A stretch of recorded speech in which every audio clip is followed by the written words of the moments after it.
Сабактын темасы сүрөттө анын мүнөздүү белгилери. Сабактын максаттары. Окуучулар сүрөттөө жөнүндө түшүнүк алышат. Тема аркылуу ой жүгүртүү логикасын өстүрүшөт. Жаратылыштын кооздугуна суктанууга, аны коргоого тарбияланышат. Саламатсыңарбы окуучулар?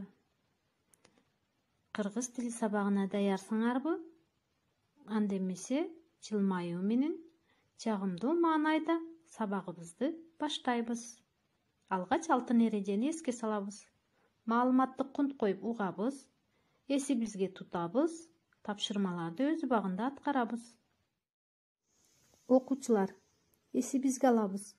5-класстарда кеп, анын түрлөрү боюнча сүйлөшкөнбүз. Баяндоо деген түрү боюнча маалымат алганбыз. Окуянын болуп өткөнүн, болуп жатканын же боло турганын ирети менен баяндоо түрү деп айтканбыз. Анда эмесе бүгүн кептин экинчи түрү сүрөттөө жана анын мүнөздүү белгилери. Жандуу жансыз заттардын, кубулуштардын, жаратылыштын жана башкалардын өзүнө тиешелүү туруктуу белгилерин ачык көрсөтүү сүрөттөө деп аталат. Сүрөттөөнү биз 3 түргө бөлөбүз. Иштиктүү, илимий жана көркөм сүрөттөө болуп бөлүнөт. Сүрөттөөгө төмөнкүлөр кирет.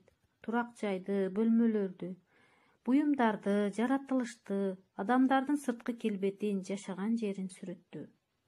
Айлана чөйрөнү сүрөттөөгө турак жайды сүрөттөө, жаратылыш кубулуштарын сүрөттөө жана башкалар кирет. Мына ушул турак жайды сүрөттөөнү 2 түргө бөлөбүз. Иштиктүү сүрөттөө жана көркөм сүрөттөө. Иштиктүү сүрөттөөдө турак жайдын ичиндеги буюмдар так, толук сүрөттөлүп, бөлмөнүн аянты, жарыктыгы, буюмдардын түрлөрү, орун тартиби баяндалат. Окуучулар, бөлмөнүн ички көрүнүшү жөнүндө иштиктүү сүрөттөө жүргүзөбүз. Бөлмөнүн кире бериш жерине кийим илгич коюлуп, төрдө үстөл турат. Анын үстүндөгү айнек идишке гүлдөр салынган. Үстөлдүн тегерегине 4 отургуч коюлган. Бөлмөнүн төрүнө килем салынган. Дубалдын ортосунда пейзаждык сүрөт илинип турат. Бул иштиктүү сүрөттөө. Көркөм сүрөттөөдө турак жайдын, бөлмөнүн белгилери саналып, бирок көркөм тил каражаттары менен образдуу кооз сүрөттөлөт. Мында салыштыруу, күчөтмө маанидеги сөздөр көбүрөөк колдонулат. Окуучулар, силер мектептин китепканасына кирип, кызыктуу жомок китептерди алып, окуп, өзүңөрдүн билимиңерди өркүндөтүп жаткан кезиңер. Китепкана менен тааныштыгыңар бар. Анда эмесе, ошол китепкана жөнүндө көркөм сүрөттөө жүргүзөбүз. Китепкана, анын ичи китепке жыып толгон. Окуу залынын ичи таптаза. Кирген адамдын көңүлү ачыла түшөт. Текчелердеги түрдүү түстөгү китептер өз ирети менен коюлган. Текчелер жаңы эле сырдалганбай жаркырап турат. Илберинки китепканачылар сылык сыпаа сүйлөп, издегениңди бат эле таап берүүгө даяр. Окуучулар, байкадыңарбы? Бул 2 текст 2 түрдө түзүлдү. Окуучулар, биздин Кыргызстан кандай кооз өлкө? Силер Сары Челек көлү жөнүндө уккансыңарбы? Ооба, баарыңар эле бул жөнүндө уккан болушуңар керек. Мына ушул Сары Челек көлүнүн тегерегинде Сары Челек коругу жайгашкан. Бул корук 1959 жылы уюшулган.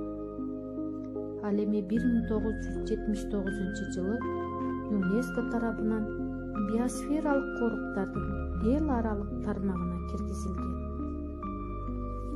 Коруктун милдети жаңгак токойлорун, көл тегерегиндеги кооздукту сактоо. Бул корукта 1000ге жакын өсүмдүктөр бар. Алардын кызыл китепке кирген түрлөрү да кездешет. 40га жакын айбандар, 150ден ашуун канаттуулар кездешет. Көрдүңөрбү? Ушулардын баары тоо-токойлор, көлдөр, айбанаттар, канаттуулар баары жаратылышты түзөт. Муну кагаз бетине түшүрүү сүрөттөө жаратылышты сүрөттөө деп аталат. Табигат дүйнөдөгү жандуу жана жансыз заттардын баардыгы жаратылышты түзөт. Аны сүрөттөп жазуу жаратылышты сүрөттөө деп аталат. Адам баласы жаратылышты таанып, билип гана тим болбостон, аны сүйүүгө, байкоо жүргүзүүгө, коргоого милдеттүү. Жаратылышты сүрөттөө адамдардын көңүл буруусун, байкагычтыгын, билгичтигин, кыраакылыгын өстүрүүгө жардам берет. Убакыт учкан куш балдар, сабагыбыз аягына жетип келди. Анда эмесе тапшырма алгыла. 69-көнүгүүнү аткарып, сүрөттөө жөнүндө түшүнүгүңөрдү айтып бересиңер. Саламатта калгыла, көрүшкөнчө, үйдө болгула.